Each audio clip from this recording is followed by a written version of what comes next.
Alright guys, so today I'm going to show you how this machine cuts and some of the caveats that I'm finding with the machine. So here is just some basic lettering I'm going to cut for a friend that has an excavating business. He wanted me to cut a bunch of these stickers to put on the booms of his, I don't know what they are, front end loaders or something like that. So basically this image is 20.7 inches by 10.79 or 72 inches.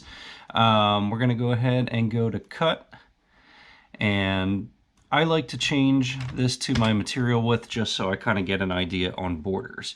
So now what I did for the first time, because this should make it easier, I hit this auto speed weed box, and it goes ahead and puts weeding boxes around each individual line of the letters.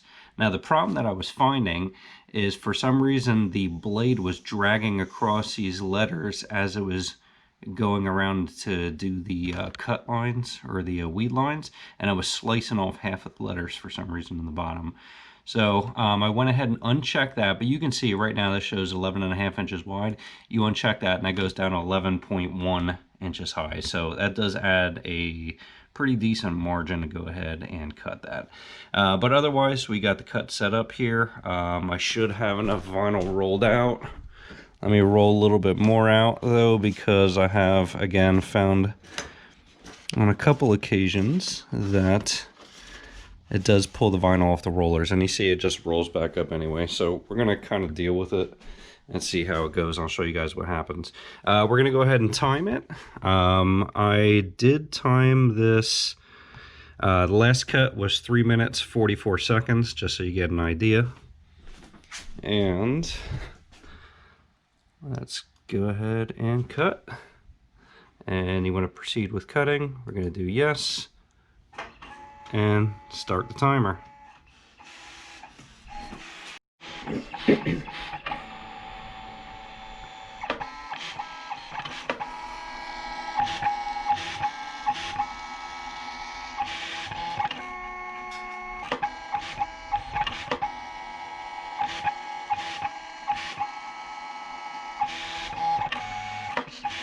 Now some people were suggesting too about adjusting the blade holder, and if you can see there, it looks like the blade holder is pulling up enough that it should not drag across the vinyl. So I'm having some problems with the Easy Weed.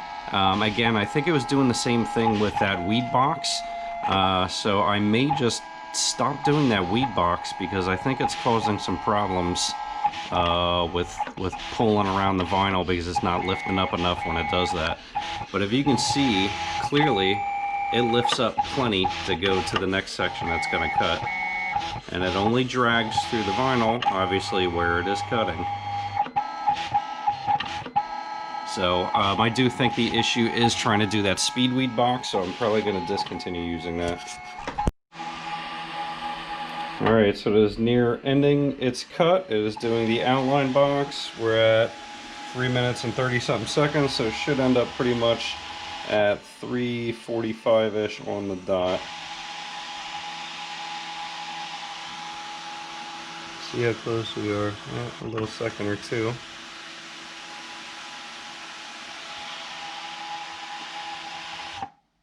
Alright, so that is done, and it was 3 minutes 50 seconds. And that's what it does. It goes green when it's done. I shut off the timer indication or the audible indication to let you know it's done, because I figured the light is just enough. So we will go ahead and advance this out, and we'll do the cut and we'll weed it. Now another thing you're going to notice with the rolls, if you have a tightly wound roll, this is kind of how the vinyl comes if you don't get it on an actual roll. It will not extend out and stay on the rollers. So I just kind of let it tuck underneath like that and let it pull. Again, that is not advised, but it seems to do okay. Now one of the other things you're going to notice, you may get upset because you may see some, let's see if I can get it on camera. If you can see right through here, there's one of the pinch roller lines that goes across your vinyl. When you actually go to peel it, you're going to see it is not on the vinyl itself. It is on the backing paper. And again, I'm not sure if my camera is going to catch it, but you can actually see right up there, it's on the backing paper itself and not on the vinyl, so you don't have to worry about that coming through the cut. All right, so what you're going to see I did, instead of doing a weed line in between the letters, I just ran my blade straight across there lightly to cut in between on both of these. Again, I didn't want to take the chance of wasting too much material dicking with the weed boxes, but we'll try it out on the next cut that I have more material of. I'm going to go ahead and get this weeded out. And you're going to see with long letters or long images, I kind of adapted a style that I'll kind of hook the vinyl up around my fingers, and I'll kind of crumble it up as I'm going. That way, to avoid the vinyl pulling up and getting stuck on each other. And again, as I do this on camera, it's a little bit harder, but because I'm trying to show something and it rarely works out the way I want it to on camera. So you can see as I'm going, I'm just kind of pulling it up and making a little nest or a little ball of vinyl, and I end up with something like that. Throw that off to the side so it doesn't get stuck on your image. Again, we've all done that at least once. And again, you can see, pull it up and ball it up. Because if you don't do that and you try and just pull in little sections, the vinyl is gonna go back down on your image, and then you're gonna be stuck trying to pull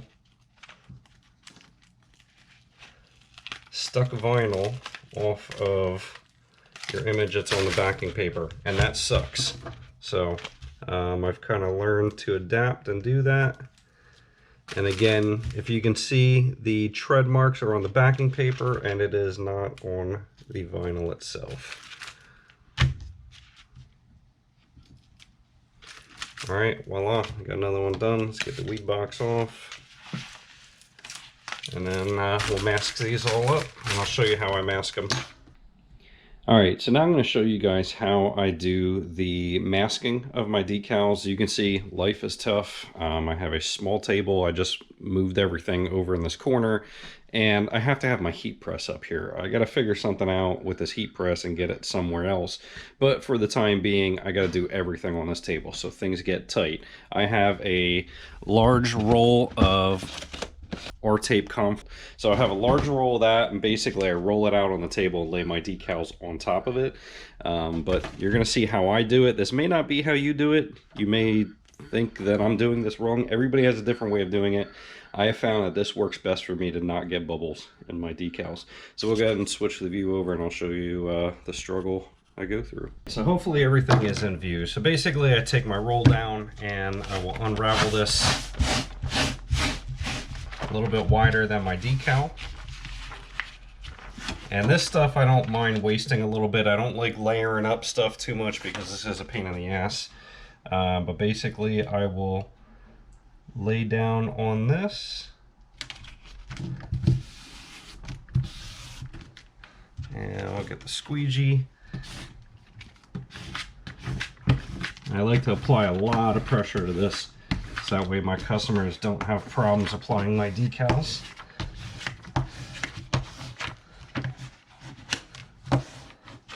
And we're gonna get a little bold. Let's see if I can do a second one on here.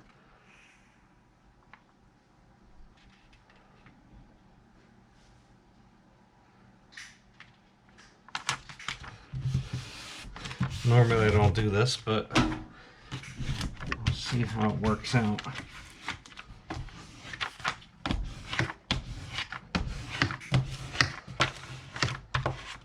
Alright, we'll do a cut along the end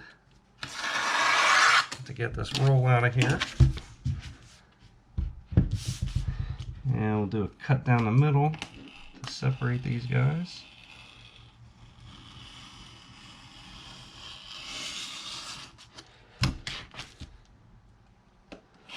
And we'll do cleanup work and re-squeegee this stuff good.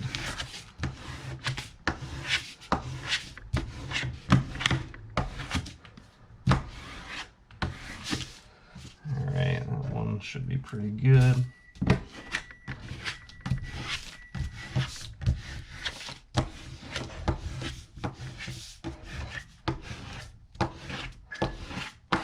Alright, so basically I just go around and clean these up then, and looks like we're good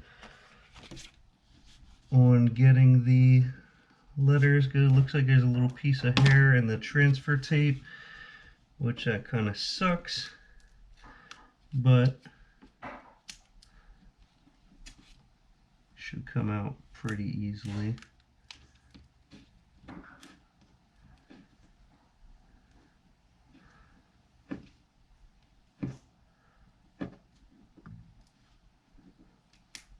Alright, the hair is out. Now hopefully that transfer tape holds on there pretty good. And then essentially I just trim these out, make these look nice. Trim them out on the ends.